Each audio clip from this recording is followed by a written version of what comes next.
Obrigado. É uma bênção estar nesse lugar. Músicas selecionadas, lindas. Obrigado porque você veio. Você que está aqui. Você é um dos grandes motivos de tudo isso aqui, amém? Uma saudação carinhosa ao Dudu, Eduardo Amorim, que está de volta. Alegria tê-lo outra vez aqui, viu? Bem-vindo. E a você que está sempre aqui conosco. Quantos estão aqui vindo hoje pela primeira vez? Deixa eu ver se tem alguém que está vindo hoje pela primeira vez aqui. Ali,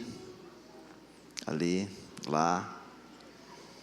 Que bênção, hein? Vocês são muito bem-vindos, que não seja a única, tá? Essa casa aqui é de vocês. E nós tentamos fazer um programa de bênçãos para que você saia daqui alimentado. A nossa conversa hoje é: Deus proverá. Queria que você encontrasse aí na palavra. Trouxe a Bíblia? Deixa eu ver. Pode ser assim, de papel, pode ser eletrônica, vale. Quero que você encontre aí Gênesis 22. Hoje nós já tivemos aqui muitas coisas, irmãos. Apenas para você saber que, embora tenhamos tido muitas coisas, o pastor da igreja está tão disponível quanto estava às 8h30 da manhã, a hora que começou o primeiro culto. Estava mostrando ao meu amigo, o pastor Moura, que no intervalo de um culto para o outro, além de atender várias pessoas, o pastor come uma fruta, toma um líquido para se hidratar, escova o dente, lava o rosto, passa perfume de novo. É verdade. Sabe por quê, Iris? Porque vocês têm o mesmo direito que aqueles que vêm no primeiro culto. O pastor tem que estar inteirinho de novo. E eu me sinto muito feliz de estar com vocês aqui. Vamos ler a Bíblia, a palavra de Deus. Deus proverá é a conversa, tá certo? Verso 1 do capítulo 22 do Gênesis. Depois destas coisas, grave a expressão, depois destas coisas, e eu vou explicar já. Pôs Deus Abraão à prova e lhe disse: Abraão, e ele lhe respondeu: eis-me aqui, estou aqui. E acrescentou Deus: toma teu filho, teu único filho, Isaque, a quem amas, e vai-te à terra de Moriá, e oferece-o ali em holocausto sobre um dos montes que eu te mostrarei. Levantou-se, pois, Abraão de madrugada, e tendo preparado o seu jumento, tomou consigo 2 dos seus servos, e também a Isaque, seu filho, rachou lenha para o holocausto, e foi para o lugar que Deus lhe havia indicado. 4, ao terceiro dia, erguendo Abraão os olhos, viu o lugar de longe.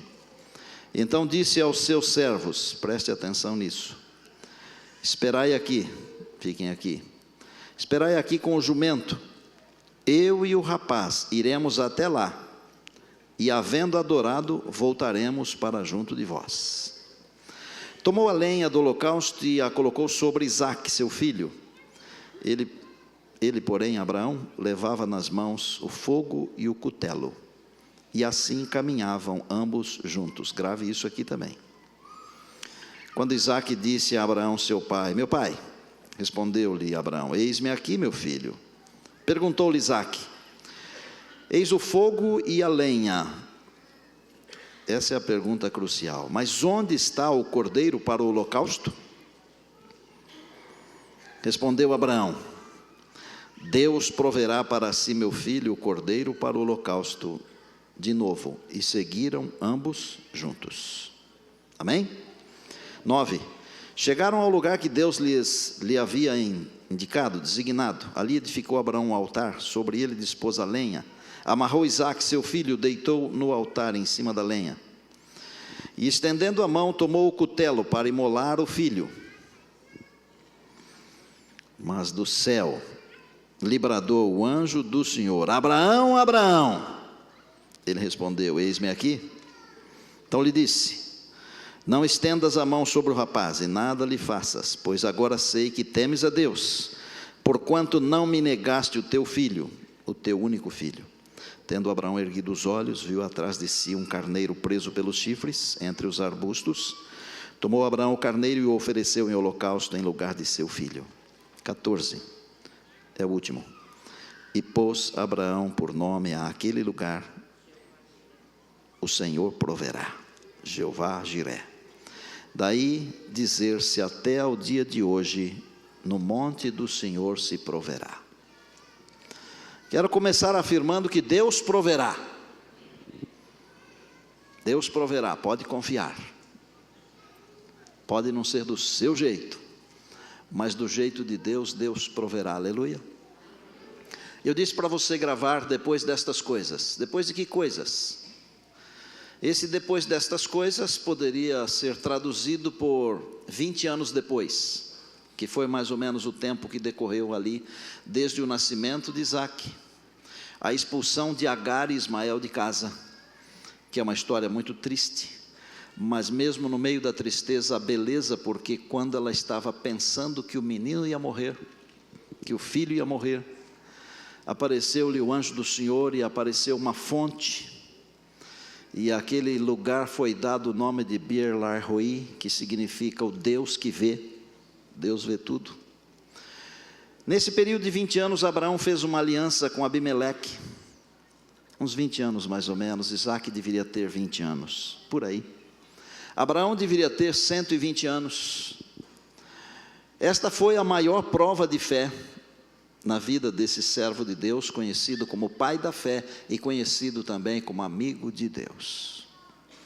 Eu estava tentando hoje de madrugada traçar um paralelo entre a prova de fé que sofreu Adão e que sofreu Eva, que sofreram Adão e Eva, e a prova que sofreu Abraão.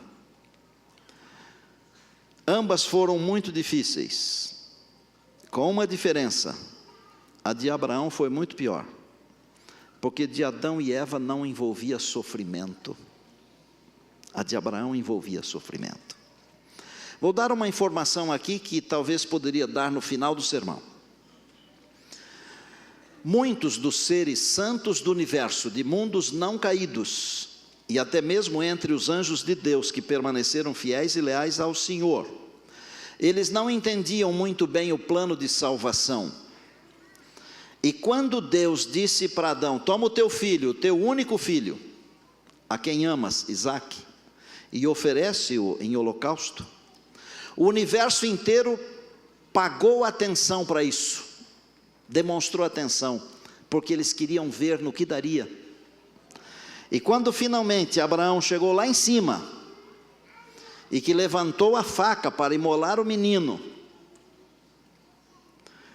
e Deus falou: não faças isso, e o universo inteiro viu que lá atrás, num arbusto, havia um cordeiro.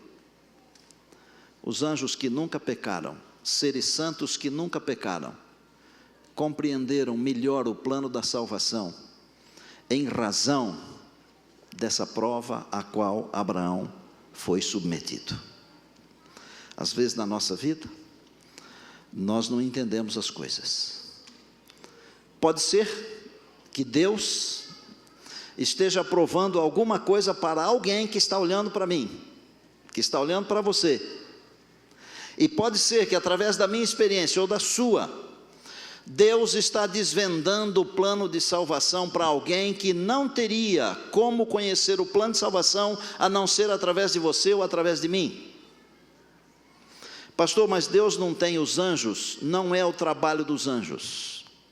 Esse é o meu, é o seu, é o nosso trabalho.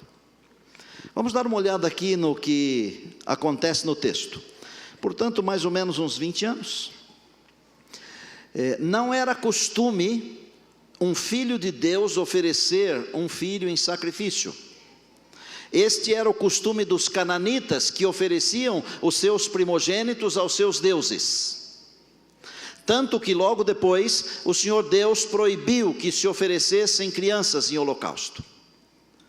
E não bastasse isso, num dos mandamentos o Senhor disse assim: não matarás.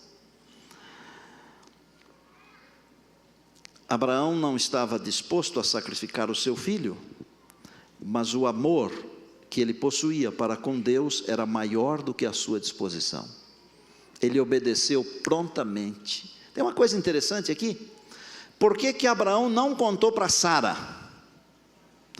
Você riu, né, Rômulo? Teria dado uma confusão, será? Não vamos entrar nessa aí, né, Iris? Vamos deixar para discutir isso num outro momento, né? Sabe por que ele não contou? Não precisava contar. Sara estava acostumada que o seu marido era um servo de Deus e que de vez em quando ele saía para oferecer sacrifícios a Deus. Claro que desta vez tinha um ingrediente a mais. O sacrifício era o filho dela. Filho que havia causado com a sua vinda um tumulto muito grande entre ela e a outra mulher, a Agar. Porque quando o Isaac nasceu, e o Ismael, que já tinha uma idade X, eles começaram a fazer chacota, e isso fez com que Sara dissesse para o Abraão: expulsa essa mulher daqui. E Abraão pensou assim: eu não posso, mas o mesmo anjo do Senhor apareceu e falou: obedece. Ô homem, de vez em quando a melhor coisa que você faz é obedecer a mulher. É verdade. E lá, isso, belisca ele aí. E lá na sua casa, é melhor que ela mande. É melhor para você, e para vocês, e para todos. E é bom quando ela toma as iniciativas em casa. Deixa ela cuidar, é bom, alivia. Ela disse: manda embora. E Deus falou: obedece. E ele mandou. Bom, o assunto aqui é outro. Um ingrediente aqui fenomenal para você pensar. Lembra quando, um pouco antes do Isaac nascer, que o Senhor e 2 anjos apareceram para falar que depois de 1 ano o menino nasceria, e eles também comunicaram que Sodoma e Gomorra e outras cidades seriam destruídas? Vocês lembram o que Abraão fez? Abraão discutiu com Deus, intercedeu pela cidade, falou com Deus várias vezes, até pediu desculpa de ter sido assim, tão constante. Mas quando Deus pediu para ele sacrificar o filho, ele não discutiu com Deus. Como é que nós vamos entender isso? Há algumas coisas que nós temos que colocar aqui dentro da cabeça. As coisas de Deus, elas são do jeito de Deus. E nós seremos muito felizes se a aceitarmos do jeito que elas são. Não tente adaptá-las para a sua vida. Siga o que Deus falou. É mais feliz quem segue o que Deus falou. E Abraão então pegou 2 servos, pegou um jumento, rachou a lenha, levantou de madrugada. Ele poderia ter se levantado, sentado, esperado, como dizem por aí, feito cera, embromado, enrolado, postergado, procrastinado. Não. Levantou de madrugada e foi. Que tamanho você acha que foi aquele primeiro dia?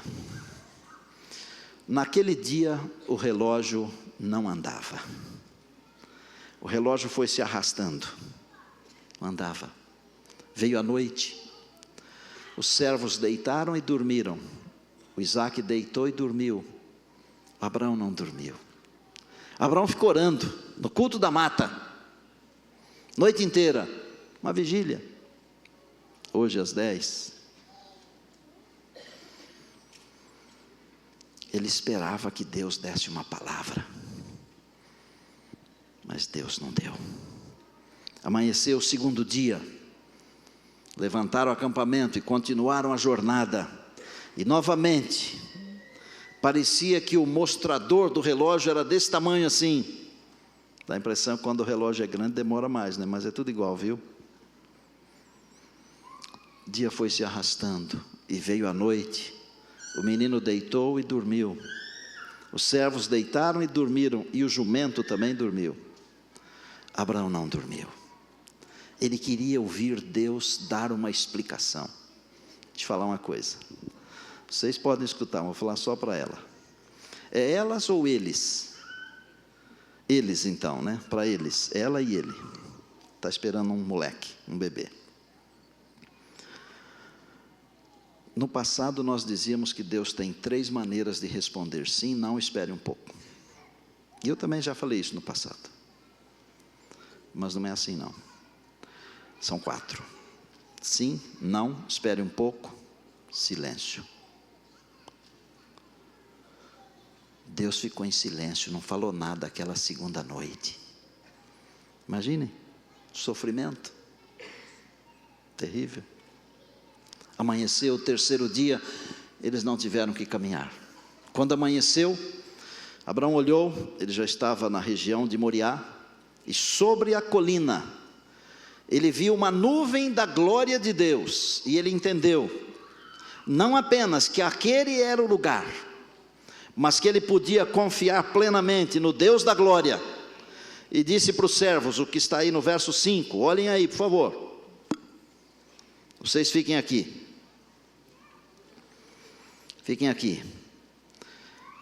o rapaz e eu, iremos até lá, e havendo adorado, voltaremos. Está no plural? Significa nós voltaremos, o meu filho e eu, o rapaz e eu. Quando você lê Hebreus 11, olha, coisa linda. Abraão, pela fé, cria que Deus poderia ressuscitar imediatamente o seu filho morto. Glória a Deus.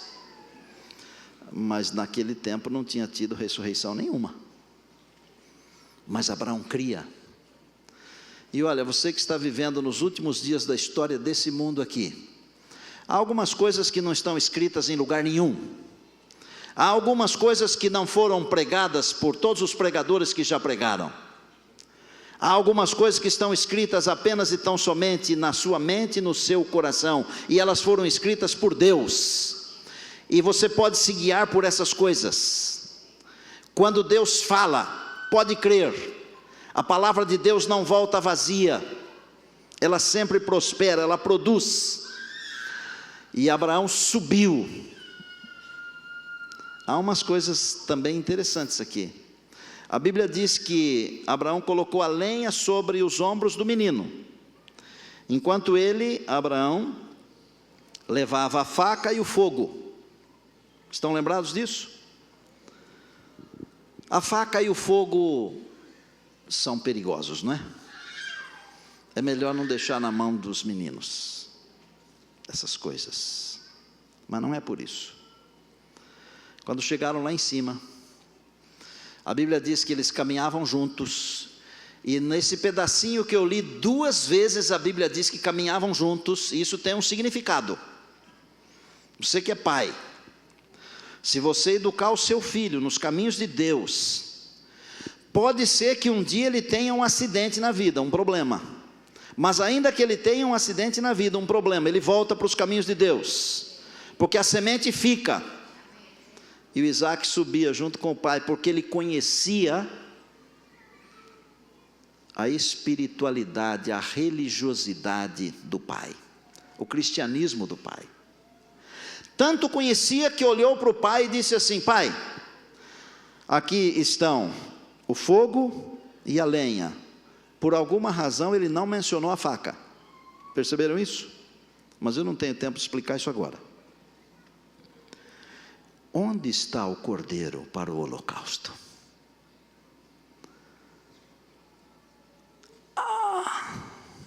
Não foi?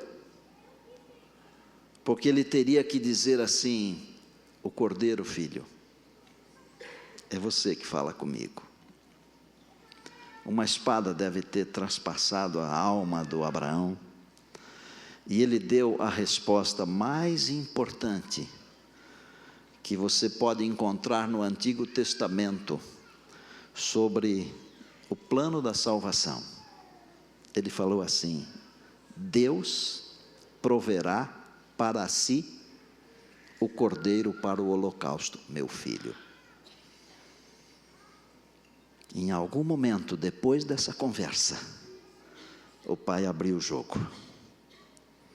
E eu fico lendo aqui escritos inspirados, e eu fico vendo lágrimas grossas assim, escorrendo pela face de Abraão, se misturando com o suor, queimando o olho, mas queimando muito mais o coração. Ele agarrando o moleque assim, o filho, e falando: filho, eu tenho que contar para você, nem a sua mãe sabe, mas Deus me pediu para oferecer você em sacrifício, filho, e eu vou fazer isso, porque Deus proverá. Menino bota as mãos assim, deve ter dito assim: pai, pode amarrar. 20 anos e 120 anos, num sopro ele teria fugido do cimo daquela montanha, gente. Mas os nossos filhos, eles não são criados para fugirem. Eles são criados para ficarem conosco. Por isso que Moisés falou: nós vamos com todos, os nossos jovens, os nossos filhos, nossas crianças. Com todos, quando o faraó perguntou. E nós vamos para a eternidade, junto com os nossos filhos. Abraça aí o filho, viu? Porque nós vamos com eles para a eternidade. Abraão levanta com uma força que ele não tinha mais, o braço. E naquela hora, a Bíblia chama de o anjo do Senhor. Vou ensinar uma coisa para vocês aqui. Quando aparece a expressão anjo do Senhor é uma coisa, agora quando aparece o anjo do Senhor é outra coisa. O anjo do Senhor, definido com esse artigo, só para você entender, essa expressão aparece em todo o Antigo Testamento, inúmeras vezes. Mas quando Jesus vem aqui e se torna homem, ela nunca mais aparece, o anjo do Senhor. Por que será? Quando você percebe o que o anjo do Senhor falou, você percebe que não é um anjo, que é o próprio Deus que está falando. E para você entender, eu vou ler aqui. Abraão, Abraão, eis-me aqui. Ele falou assim: não estendas a mão sobre o rapaz, nada lhe faças, pois agora eu sei que temes a Deus, porquanto não me negaste. Dá para entender? O próprio Senhor esteve lá, falou com ele, porque a palavra diz que Deus proverá.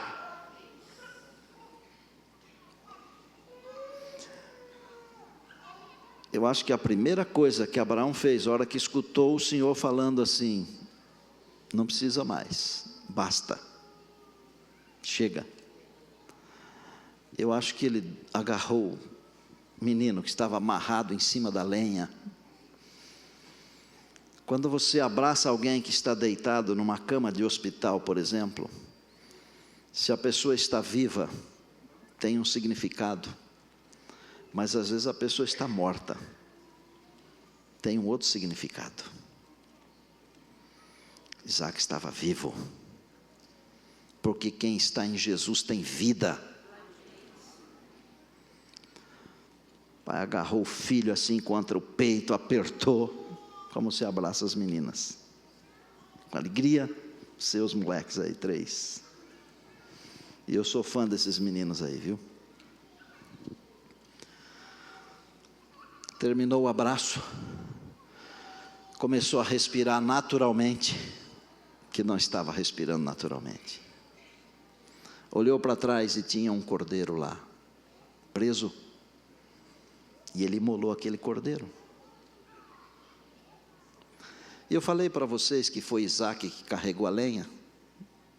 Falei? Falei? Claro que falei. Jesus também carregou a lenha. Falei para vocês que Isaac não opôs resistência, que ele poderia ter fugido, 20, 120, falei. Jesus também não opôs resistência, como um cordeiro ele foi levado. Eu poderia ficar aqui uns 30 minutos falando das similaridades entre Isaac e Jesus, porque Isaac é um símbolo de Cristo, e Abraão é um símbolo de Deus o Pai.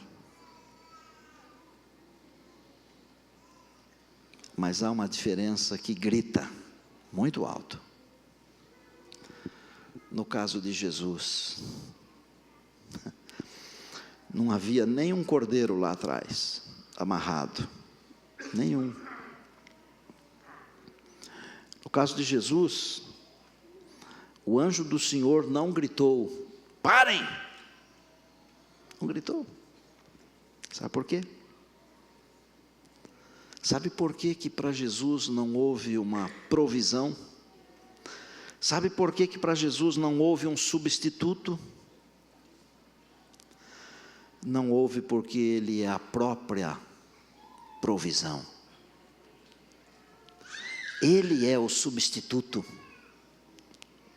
2 Coríntios 5, 21 diz assim: aquele que não conheceu o pecado, Deus o fez pecado por nós, para que nós fôssemos feitos justiça de Deus. Diga aleluia. E Apocalipse diz assim: todos devem adorá-lo, porque ele é o cordeiro que foi morto antes da fundação do mundo, é Jesus. Glória a Deus. Eu quero falar umas poucas coisas antes de terminar.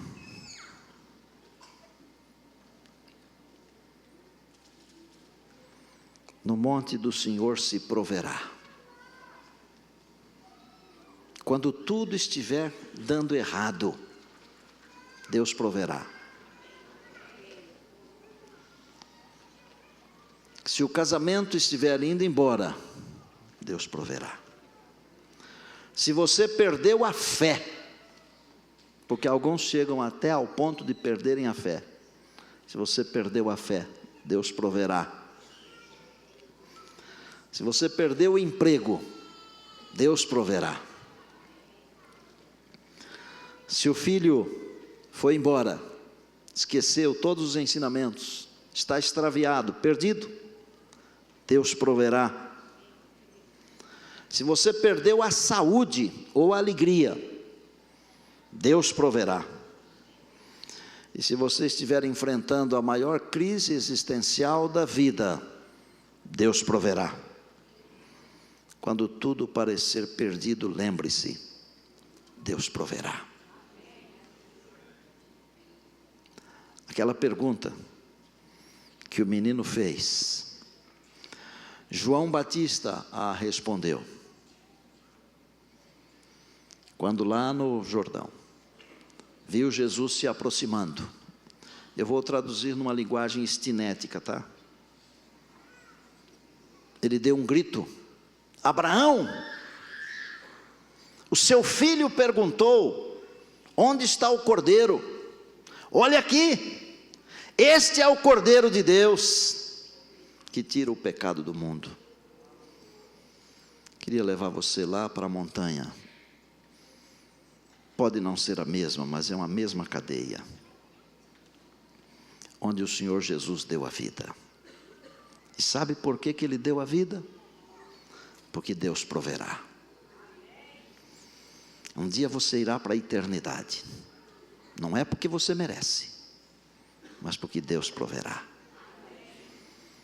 Eu vou para a eternidade um dia. E embora eu dedique a minha vida 24 horas por dia para o serviço do Senhor, e isso há mais de 30 anos, não é por isso que eu vou para a eternidade, é porque Deus proverá. Israel estava diante do mar, os exércitos atrás. Deus proverá, o mar se abriu. Josué estava diante de Jericó, inexpugnável Jericó. São só ruínas. Deus proverá. Josafá enfrentando os exércitos moabitas, amonitas, meunitas. Deus proverá. Maria e Marta Haviam perdido o irmão há 4 dias. Deus proverá. Vou repetir. Quando tudo parecer perdido, Deus proverá.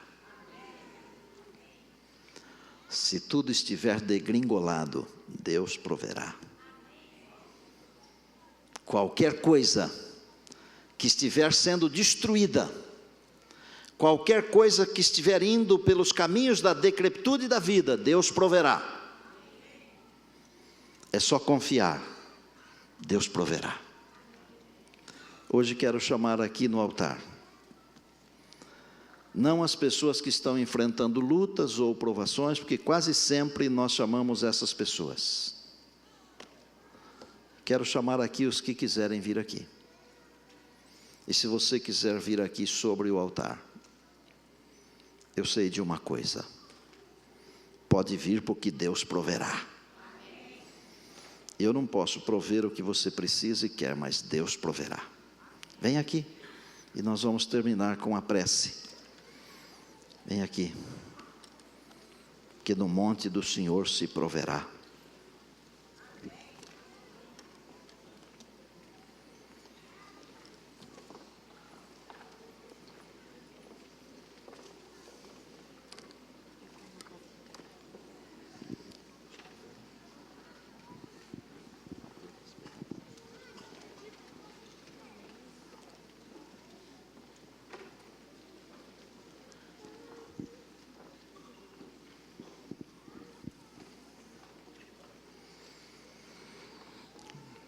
Antes de orar,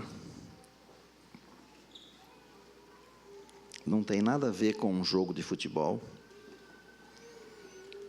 nem com uma fortuna que alguém possa ganhar, mas tem a ver com a alegria da vitória do coração daquele ou daquela que espera confiantemente no Senhor. Quero que você olhe pela fé e veja Abraão descendo o Monte Moriá. Ele não trazia mais a lenha, nem o fogo. Estas coisas ficaram lá em cima. Ele trazia uma faca, um cutelo, que provavelmente tenha guardado como uma relíquia, para dizer assim: esta aqui é a faca que eu não precisei usar. Ele deve ter pregado com aquela faca uns sermões assim, mirabolantemente grandes. E trazia assim, com a mão sobre o ombro, abraçado, o filho. E quando chegou lá embaixo, junto dos servos, ele deve ter dito assim: eu não falei para vocês que nós íamos lá para adorar e nós voltaríamos? E nós estamos aqui de volta. Então, gente, um dia desses, o Senhor Jesus vai abrir a porta da Nova Jerusalém. São 12 portas, por uma delas nós vamos passar. Amém. E Ele vai falar para o Pai assim: eu não falei que eu iria lá e voltaria? E eu voltei. Mas eu não voltei sozinho. Você é esse filho que vai entrar abraçado. Amém. Senhor, se tem alguma coisa que vale a pena aqui nesse mundo, e tem, e essa coisa é acreditar na Tua promessa, porque Deus proverá. Amém. E Deus não falha. Senhor, nós estamos vivendo um grande momento de oração, de comunhão, de reavivamento, de reforma. Senhor, segura a nossa mão. Segura a nossa mão ao subirmos a montanha para deixar lá em cima o Isaac morto. Segura a nossa mão ao descermos da montanha, trazendo-o vivo conosco. E quando tudo aqui terminar, nós queremos dar um abraço muito carinhoso, não só no Isaac, não só no Abraão, mas no Senhor Jesus, que é o nosso Cordeiro, é o Cordeiro de Deus. A Ele seja a honra e a glória e o poder para todo sempre. Quero pedir que as tuas provisões se manifestem na vida dos teus filhos e das tuas filhas. Vai conosco. Tenhamos um restante de dia muito feliz, e hoje à noite que tenhamos ainda as tuas bênçãos até amanhã cedo, na hora do culto da Marta. E que essas bênçãos nos acompanhem por toda a nossa vida até a eternidade, em nome de Jesus, amém. Amém. Vão em paz, vão com Deus. Deus abençoe vocês.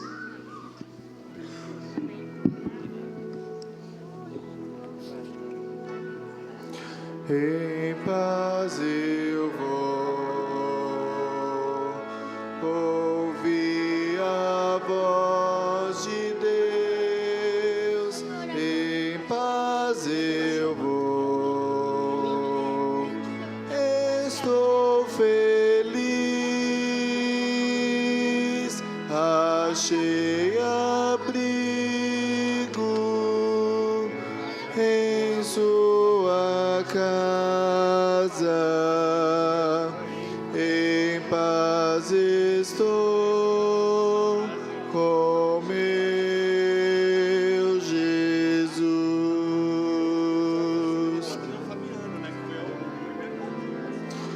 Em paz eu vou ouvir a voz de Deus. Em paz eu vou, estou feliz, achei abrigo em sua casa, em paz estou com meu Jesus.